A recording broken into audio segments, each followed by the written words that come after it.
Buenas tardes, doctora. Nosotros le vamos a hablar de los diferentes grupos de tratamiento de la hipertensión arterial. Mi grupo está conformado por Javier Valle, Juan Francisco Guerrero, Daniela Narváez y mi persona Juan Carlos Castillo. Yo le comenzaré hablando de los inhibidores de la enzima convertidora de angiotensina. Estos son muy sugeridos por muchas guías internacionales para el manejo inicial de lo que es la hipertensión arterial. Hay muchos ensayos clínicos que utilizan este tratamiento, este grupo de tratamiento para la insuficiencia cardíaca, el postinfarto al miocardio, pacientes con alto riesgo coronario, en pacientes diabéticos, enfermedades renales crónicas y también se utiliza como prevención de accidentes cerebrovasculares. La eficacia antihipertensiva es similar a la de los diuréticos y a la de los beta bloqueantes. Un rango aproximadamente de respuesta de unos 40 a 70% en lo que es la hipertensión arterial. Y presenta un mejor perfil en cuanto a los efectos adversos y a la protección de los órganos blancos. En los pacientes con alto nivel de renina plasmática basal experimentan mayor respuesta antihipertensiva que en los pacientes con bajos niveles de renina plasmática basal. En los pacientes ancianos es muy común que los valores de renina estén bajos. Esto responde favorablemente a lo que es el tratamiento inhibidor de la enzima de conversión a angiotensina. El efecto antihipertensivo mayor se extiende aproximadamente a partir de la tercera a la cuarta semana de haber iniciado el tratamiento. Bueno, yo me voy a enfocar más en el fármaco de enanapril. El enanapril viene en tres presentaciones, una es 5 miligramos, de 10 miligramos y de 20 miligramos. Hablando de las propiedades farmacológicas, la enzima convertidora de angiotensina es un peptidil dipeptidasa que cataliza la conversión de angiotensina 2 de la angiotensina 1 a la angiotensina 2. Esto después de la absorción, la enapril se hidroliza a enalaprilato. Esto va a inhibir a lo que es la enzima convertidora de angiotensina. Esta inhibición de la enzima convertidora de angiotensina va a producir un descenso de lo que es la angiotensina 2 en el plasma, así provocando un aumento de la actividad de la renina plasmática y una disminución de la secreción de aldosterona. La enalapril es un derivado de dos aminoácidos. Primero es L-alanina y el L-prolina. Y su mecanismo por el cual va a disminuir la presión arterial es principalmente la inhibición del sistema renina-angiotensina-aldosterona. Y la enanapril también tiene una acción antihipertensiva en pacientes con la renina baja. La administración de este fármaco a pacientes hipertensos va a provocar la disminución de lo que es la presión arterial. Y no va a importar si el paciente va a estar de cúbito o va a estar de pie. Esto no va a aumentar para nada lo que va a ser la frecuencia cardíaca. La inhibición efectiva de la enzima convertidora de angiotensina suele ocurrir de 2 a 4 horas después de la administración de la enalapril por la vía oral. La actividad antihipertensiva va a comenzar una hora después de haber tomado la pastilla. La disminución máxima de la presión arterial va a ocurrir entre los 4 a 6 horas después de haberse administrado lo que es el medicamento.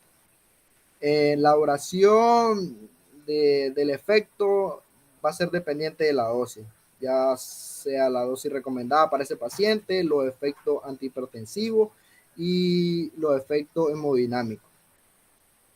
Además, el enanapril, además de tener una reducción en la presión arterial, también causa una regresión significativa de la hipertrofia ventricular izquierda, así logrando una mejora importante en lo que va a ser la presión volumen ventricular. En pacientes con insuficiencia cardíaca congestiva, los beneficios de este tratamiento, bueno, con enalapril es un manejo, va a manejar lo que es los síntomas y el aumento de sobrevida. Están relacionados con el tratamiento a largo plazo a través de un aumento del índice cardíaco y en el volumen de eyección.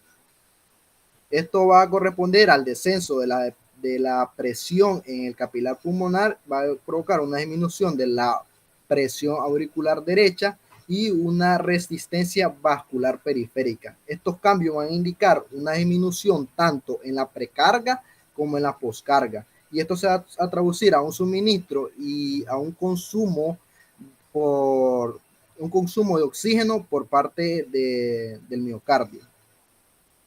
Ahora hablando de lo que es el flujo sanguíneo renal, se mantiene en equilibrio gracias a la acción de la angiotensina 2, la cual induce a la vasoconstricción de la arteria eferente, mientras que la vasodilatación está mediada por acciones de la prostaglandina. Al iniciar este tratamiento con inhibidores de la enzima convertidora de angiotensina, se va a producir lo que es un aumento de la perfusión renal y una disminución de la resistencia vascular renal. Por lo tanto, vamos a encontrar una tasa de filtración glomerular aumentada. Este es porque hay un efecto renoprotector que posee lo que es el fármaco enalapril. Ahora hablando de lo que es el mecanismo de acción de este fármaco, el enalapril es un profármaco que posee poca actividad in vitro hasta que se comienza a hidrolizar. Este se transforma en enalaprilato. Ok, el mecanismo de acción del enalapril y el enalaprilato en reducción a la presión arterial en pacientes hipertensos, principalmente es la supresión que tiene al eje de la renina, angiotensina, aldosterona. En su forma activa, el enalapril posee una alta afinidad como inhibidor competitivo en la enzima convertidora de angiotensina en los tejidos. Y el complejo enzima inhibidor tiene un bajo índice de disociación, lo cual va a resultar una alta potencia y una larga duración de acción. Ahora hablando de lo que es la absorción de este fármaco, el enalapril es bien absorbido después de la administración por vía oral. Y no va a importar si esta va acompañada con lo que es alimento, la absorción de este fármaco no va a ser alterada. En la distribución, el enalapril posee una moderada unión a las proteínas plasmáticas, y el enalaprilato muestra una unión bifásica que en el plasma, extendiendo una gran afinidad de las proteínas a concentraciones menores de 8 gramos y una menor afinidad de lo que es las proteínas a concentraciones mayores de 8 miligramos sobre mililitros. Ahora, hablando del metabolismo, el enalapril es metabolizado extensamente en el hígado, principalmente en el hígado. Y va a ocurrir durante las primeras 4 horas después de haber administrado este fármaco. En la excreción, el enalapril va a ser excretado por vía renal o por la orina y también por la excreción fecal.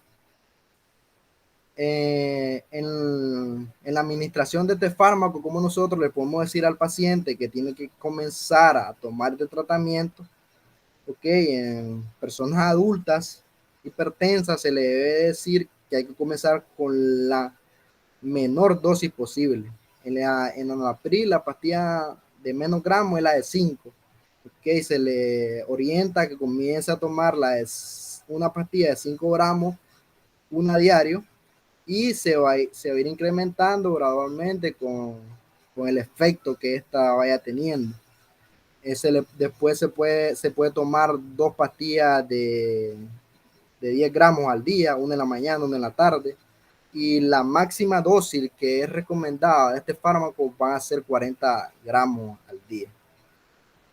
Hablando de las contraindicaciones de este fármaco, tenemos que tener muy claro que no hay que administrárselo a pacientes que tengan o hayan tenido angioedema y a pacientes que sean hipersensibles a lo que es este fármaco. Muchas gracias. Ok, yo le puedo hablar sobre los ARA2, ya, y el fármaco que yo escogí fue la iversertán. Básicamente yo le voy a dar la pauta de por qué le administraría este fármaco a mi paciente. Básicamente voy a dar una breve introducción, ¿no?, de cuál es el mecanismo de acción, porque ahí voy a partir con las ventajas de este fármaco para administrárselo a mi paciente. Entonces recordemos de que los ARA2 son los antagonistas de los receptores de la angiotensina 2. Entonces, básicamente, ¿qué es lo que van a hacer los ARA2? Bueno, antes de con el mecanismo, recordemos de que los ARA2 son grupos farmacológicos no peptídicos que básicamente son competidores antagonistas del receptor AT1 de lo que vendría siendo el de la angiotensina 2. Entonces, básicamente el AT1 es receptor tipo 1 de la angiotensina 2, ¿no? Eso para tenerlo en concreto. Entonces, ya hablando del mecanismo de acción de este fármaco, tenemos de que básicamente lo que va a hacer es que va a producir un bloqueo del receptor AT1, como había mencionado previamente, y al hacer el bloqueo del receptor AT1, básicamente va a inhibir las acciones de la angiotensina 2. Entonces, tenemos de que de esta forma, ¿no? El ARA2 pues, va a antagonizar las acciones de la A2, pues, de la angiotensina 2, mediante cualquiera de sus vías, producida por cualquiera de sus vías enzimáticas. Además de esto, este no va a actuar sobre la degradación de la quinina, que básicamente va a ser un plus, y ya lo voy a explicar por qué. O sea, no va a degradar las quininas, como por ejemplo la bradiquinina, y no va a haber un aumento por ende de este en sangre. ¿Por qué doy que va a ser un plus? Porque, por ejemplo, en contraposición con los IECA, se ha visto que en 5 al 20% de los pacientes estos desarrollan una tos seca por la degradación de la quinina, cosa que no va a suceder en lo que vendría siendo los arados. Bueno, prosiguiendo, tenemos de que los arados, al bloquear el ATR1, el AT1, este receptor tipo 1 angiotensina 2, vas a permitir que la angiotensina 2 circulante básicamente se ligue al receptor tipo 2 de la angiotensina 2. Y esto nos va a traer varias ventajas. Ya voy a explicar por qué nos va a traer varias ventajas. Pues básicamente va a aumentar la liberación de lo que vendrían siendo el óxido nítrico y las prostaglandinas, que recordemos que pues básicamente tienen propiedades vasodilatadoras y también antiproliferativas. Entonces, al estimular la AT2, básicamente vamos a tener esta vasodilatación que se va a contraponer a la vasoconstricción producida por la estimulación de los receptores AT1. Hablando de la proliferación, tenemos de que básicamente se va a inhibir, en este caso, el crecimiento de las células musculares cardíacas y la proliferación de las células endoteliales. También se va a inducir a apoptosis a los fibroblastos y se van a activar diversas colagenasas. Y esto básicamente va a ayudarnos para disminuir lo que vendría siendo la fibrosis y también el remodelado vascular, de que va a tener sus ventajas más adelante en lo que voy a explicar en los casos de los pacientes hipertensos que han desarrollado una cardiopatía. La otra ventaja básicamente es que a nivel renal va a producir una vasodilatación a nivel de la arteriola aferente y va a contribuir a la reabsorción de sodio a nivel de, bueno, va a haber una reabsorción tubular proximal de sodio. Y por último, va a regular la activación del sistema renina-angiotensina-aldosterona mediante la inhibición de la renina. Ok, antes de decir la ventaja, es meritorio recordar o decir de que la acción de este grupo de fármacos se va a dar de 2 a 4 horas luego de su administración. Entonces va a haber una disminución de la presión arterial y de 4 a 6 semanas va a haber una nivelación de la presión arterial, por así decirlo. Y cabe recalcar de que este grupo farmacológico no va a venir acompañado, por ejemplo, de una taquicardia refleja o sea, una taquicardia que se va a producir por cambio en la presión arterial. Tampoco va a haber, por así decirlo, una resistencia al tratamiento crónico y en caso de que quitemos de manera brusca el tratamiento, en este caso los ARA2, no va a haber una hipertensión arterial de rebote, o sea, aumento progresivo de la presión arterial por haber quitado un fármaco. Y básicamente esas son algunas de las ventajas que habíamos en los ARA2. Prosiguiendo, tenemos de que, bueno, voy a dividir en dos grupos, ¿no? Eh, al hablar de la ventaja y por qué administraría este fármaco a los pacientes. Entonces, primeramente, con los pacientes con una hipertensión con cardiopatía, así como mencioné previamente, lo que sucedía al estimular los ATR2, el monte que básicamente este fármaco va a revertir la hipertrofia ventricular izquierda y también va a revertir el remodelado endotelial. Básicamente, por ejemplo, si se administra el losartán durante un año, tenemos de que va a haber un aumento en la función endotelial y también una regresión de este recambio endotelial, cosa que no se va a ver, por ejemplo, con el atenolol. Y básicamente se ha visto que cuando se administra atenolol y se le administra también losartán o iversartán, que es el fármaco que escogí, tenemos que va a haber un aumento en la función endotelial también y en este caso el remodelamiento vascular se va a revertir. Ya. Bueno, esto con las ventajas con este tipo de pacientes. Lo otro que quería señalar es que básicamente para administrar este fármaco, el por qué lo brindaría a mis pacientes, me he basado prácticamente en varios estudios que se han realizado en este tipo de fármacos, en los ARA2.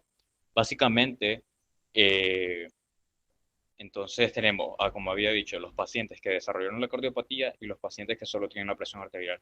Entonces, ¿cuál es la otra ventaja que encontramos con los ARA2? Prácticamente, mediante estos estudios se ha podido demostrar de que los ARA2 pueden servir como un como que pues disminuye, sirve como un atenuante y como un preventivo para los riesgos y para la morbimortalidad cardiovascular.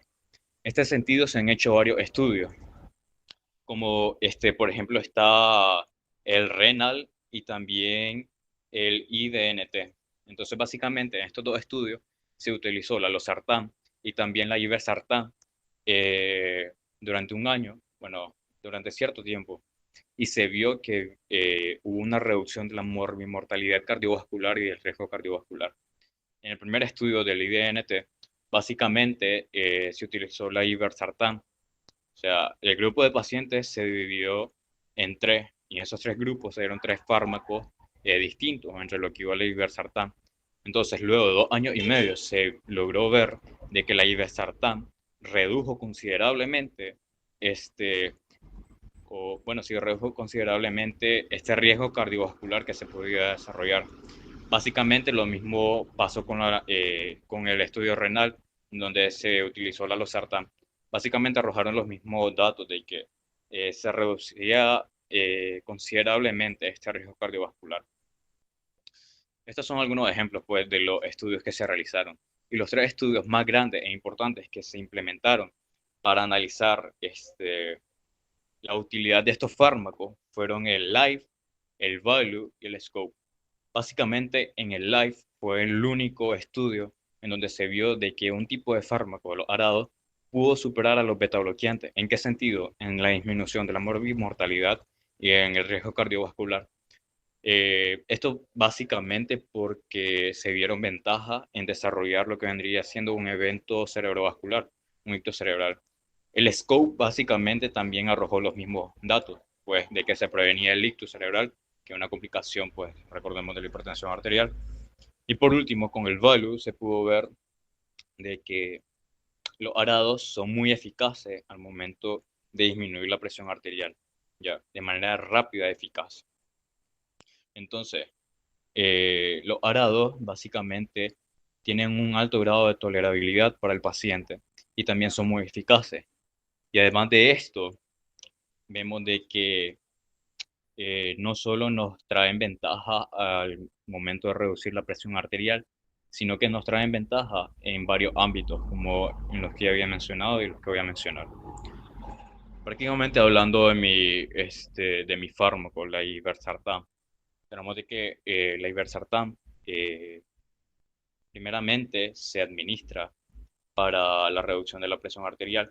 Y estos estudios, se han hecho estudios que se han comprobado de que es muy eficaz reduciendo la presión arterial. Básicamente, en el documento yo le envié, hay una tabla donde muestra los estudios que se realizaron y proveen datos de por qué es muy eficaz en pacientes, por ejemplo, con una hipertensión arterial esencial, leve, moderada que diga, y severa. O sea, tiene un gran impacto en estos tipos de hipertensión arterial. Obviamente, en monoterapia o ya sea acompañado, como en el caso de la hidroclorotiazida, que es un diurético del grupo de los tiazídicos, pero eso no me corresponde a mí. Ya para finalizar, tenemos de que básicamente, bueno, se hizo un estudio controlado, ¿no? Eh, con, con este fármaco, donde se utilizaron dosis de 75 a 300 miligramos. Entonces, básicamente se vio de que hubo una disminución de la presión arterial a las 2 semanas. Y en la cuarta semana, y después de la cuarta semana, se vio de que hubo una disminución mayor de la presión arterial. Y esto básicamente porque va relacionado con la administración de la iversartán 300 miligramos. Este, También se hicieron estudios comparativos con la losartán, con la valsartán, donde se vio de que al administrar la iversartán a 300 miligramos tuvo un mayor impacto en la reducción de la presión arterial en contraposición a estos dos fármacos. Igualmente se hizo un estudio comparatorio con atenolol y con otros dos tipos de fármacos beta-bloqueantes que básicamente tuvieron el mismo impacto. Y de esta manera pues se ha demostrado mediante varios estudios la eficacia del iversartán al momento de pues, contrarrestar la hipertensión arterial. Y no solo en esto tiene ventaja el iversartán, porque también contribuye en la reversión de lo que vendría siendo la hipertrofia ventricular izquierda, previene la diabetes tipo 2. La familia en general de los arados previene la diabetes tipo 2 y también ayuda en las nefropatías crónicas. ¿Y qué tiene que ver esto? Porque recordemos que la dividimos en esencial y en secundaria, ¿ya? Entonces la esencial pues es la idiopática y la secundaria a varias enfermedades, principalmente las nefropatías. Entonces, ¿a dónde quiero llegar con esto? Que básicamente los arados en pacientes que tienen hipertensión arterial secundaria a una nefropatía nos va a ayudar tanto en la nefropatía, que vendría siendo el desencadenante, como en la hipertensión arterial. Igualmente en pacientes que desafortunadamente pues tienen la hipertensión arterial que lo lleva a una cardiopatía, la ARA2, como Libersartan en este caso, nos van a ayudar con la hipertensión arterial y también con esta cardiopatía, como vendría siendo la hipertrofia ventricular izquierda. Y ya para finalizar, eh, analizando un poco, ¿no?, el costo efectivo de este fármaco en países como por ejemplo en Italia, Colombia, tenemos de que es muy asequible para la población. Entonces tenemos varias ventajas en este fármaco. Primero que nada, que se ha visto que es muy eficaz para tratar la hipertensión arterial. También tenemos de que protege de otras enfermedades como la diabetes mellitus tipo 2. Y en los casos de que la hipertensión arterial se vea secundaria a una enfermedad, pues puede ayudar en los dos casos. La hipertensión, y pues también sirve como un preventivo, como pues, ayuda a disminuir este riesgo cardiovascular que se puede presentar, como mencioné en los estudios que se realizaron con iversartán, que disminuyó lo que vendría siendo el riesgo cardiovascular y la morbimortalidad de este. Ya para finalizar, teniendo en cuenta todas estas ventajas que mencioné, le agregaría el plus, que vendría siendo el último tema que tomé, el costo de efectividad. Por ejemplo, aquí en Chinandega, este fármaco lo podemos encontrar a 420, la caja de 30 pastillas. Si lo dividimos entre 30, vendría siendo un costo de 20 Córdoba. Recordemos que pues, es diaria la toma de este fármaco. Por lo tanto, o sea, tomando en cuenta la efectividad que tiene y también como preventivo y para otras enfermedades crónicas, y el costo que tiene, de hecho, es accesible y muy ventajoso para los pacientes. Y por esta Por estas razones, yo administraría la iversartán, este ARA-2, a mis pacientes. Muchas gracias.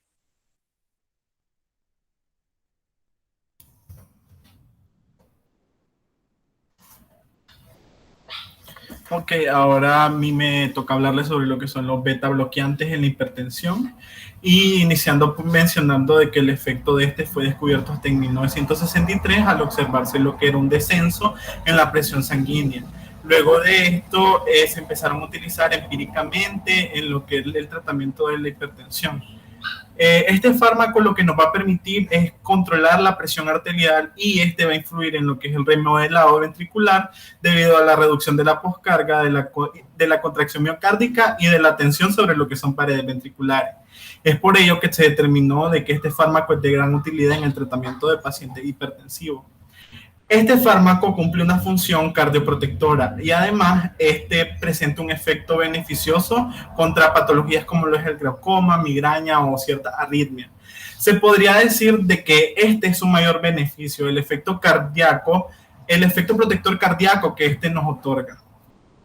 Los beta bloqueantes se han convertido en fármacos de elección primaria en el tratamiento de la hipertensión debido a su efecto inhibidor beta adrenérgico y por ser antagonista competitivo de lo que son los transmisores del sistema nervioso simpático, lo que nos va a dar como un resultado una vasodilatación.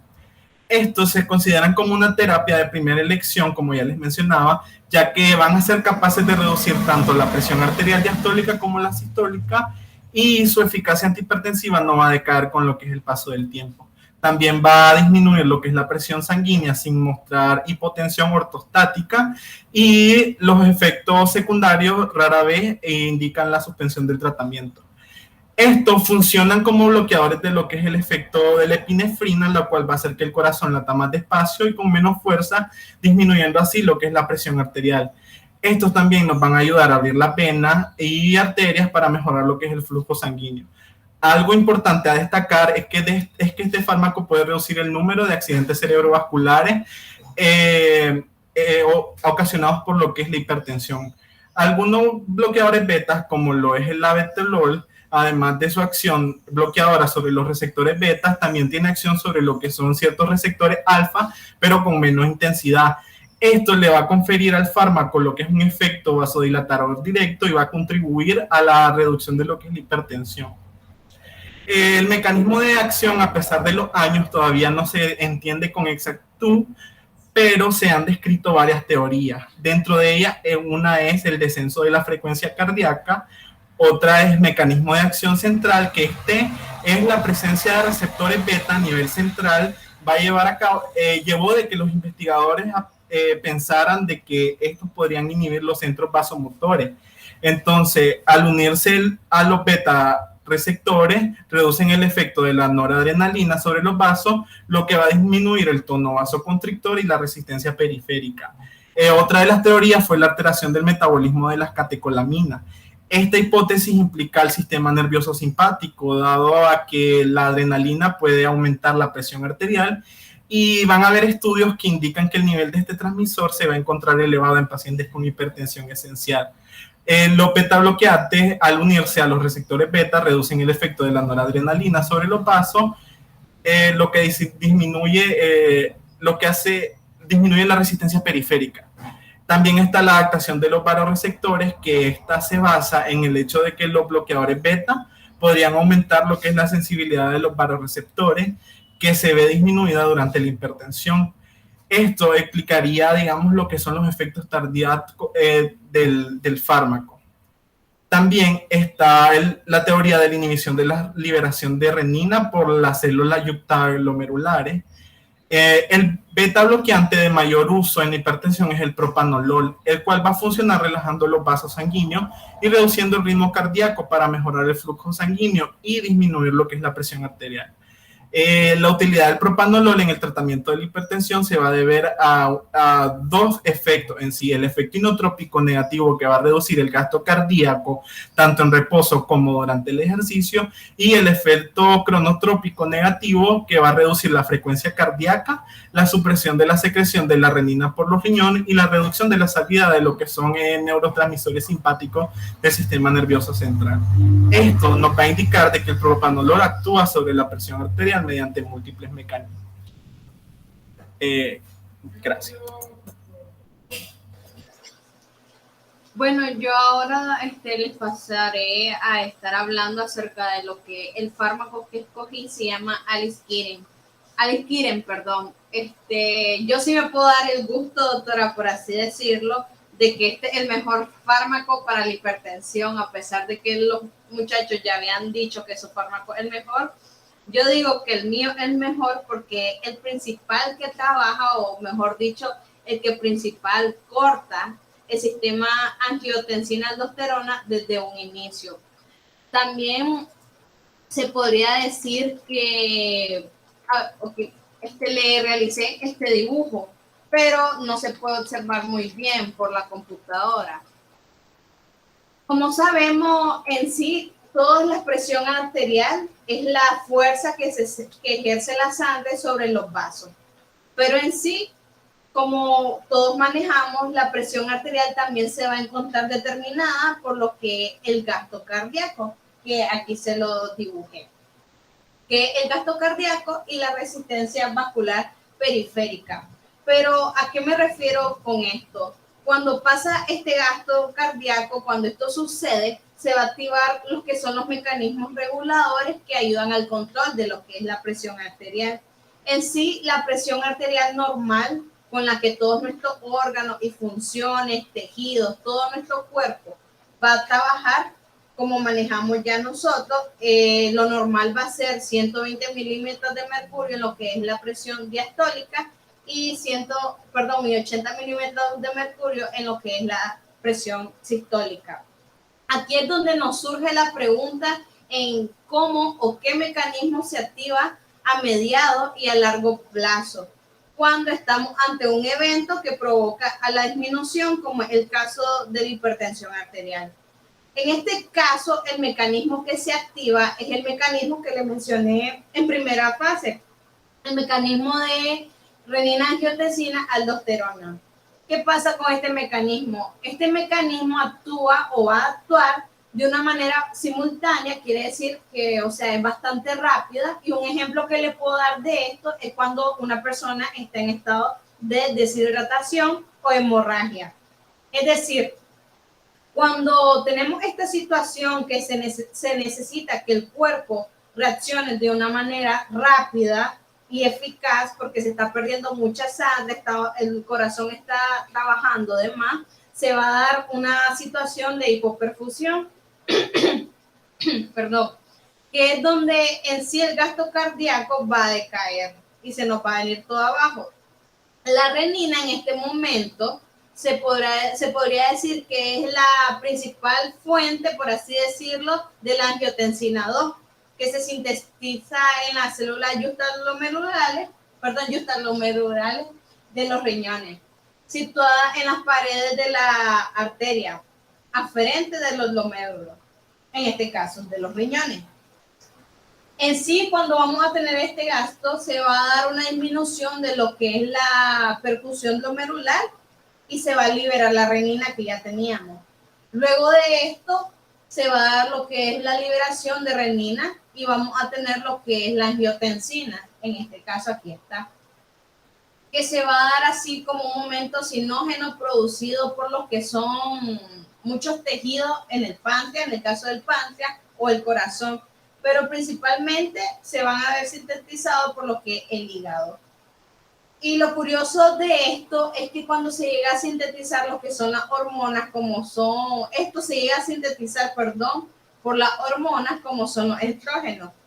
Por ejemplo, en el caso de las mujeres que son pacientes que toman anticonceptivos a base de estrógenos, se puede llegar a decir de que ellas pueden llegar a presentar por tomar esto la presión arterial alta, en este caso. En resumen, vamos a tener, por así decirlo, el angiotensígeno. Luego de esto se va a convertir en lo que es la renina.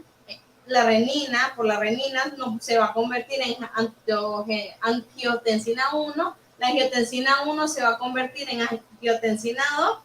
Y la enzima convertidora de lo que es la angiotensina se va conocida como ECA, se va a llevar a la producción, que nos va a llevar a la producción de muchos tejidos, como son principalmente en el endotelio de lo que es la arteria pulmonar y renal.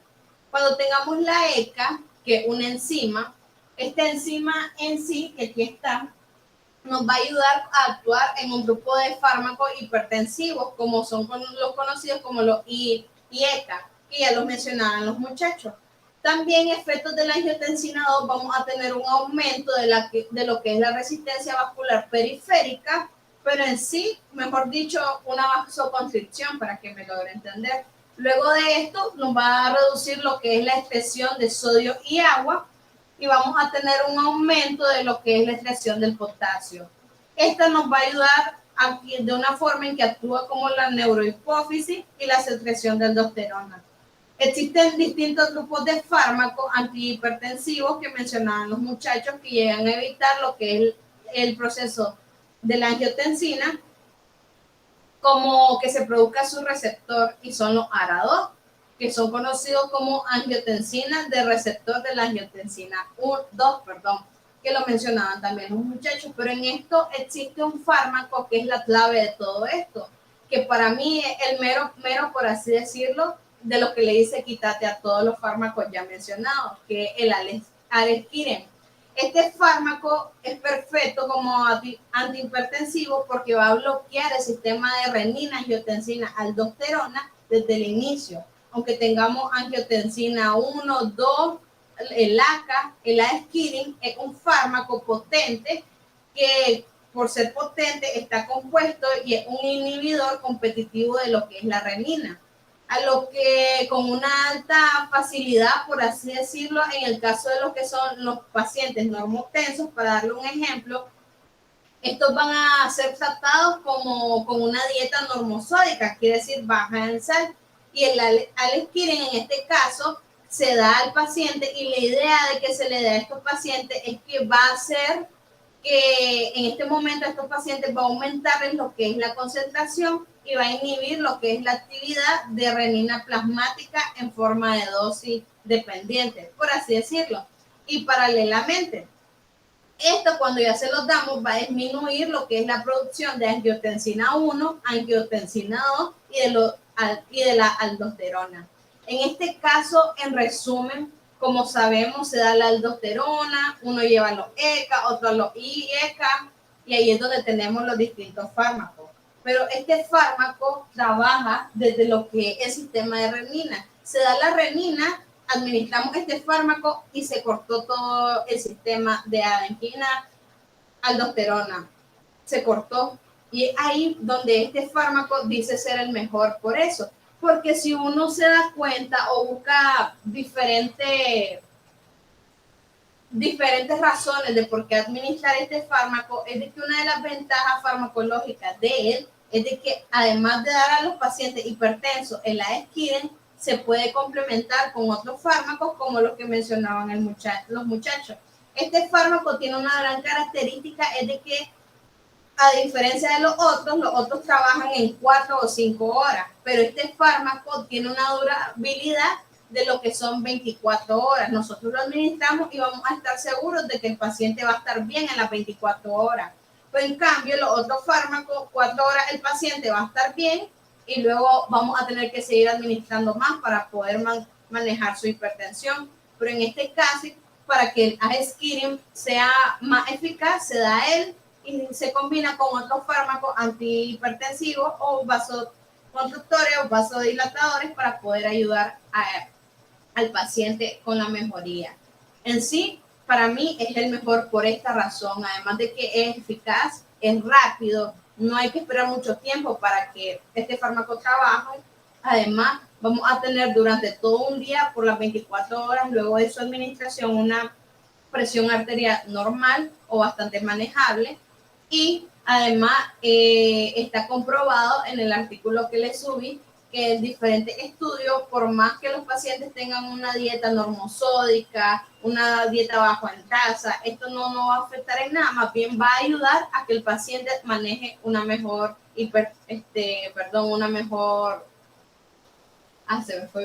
una mejor presión. Entonces, por eso es la razón de que yo escogí el adequine como inhibidor del sistema renina. Gracias por su atención y esa sería toda nuestra exposición. Gracias.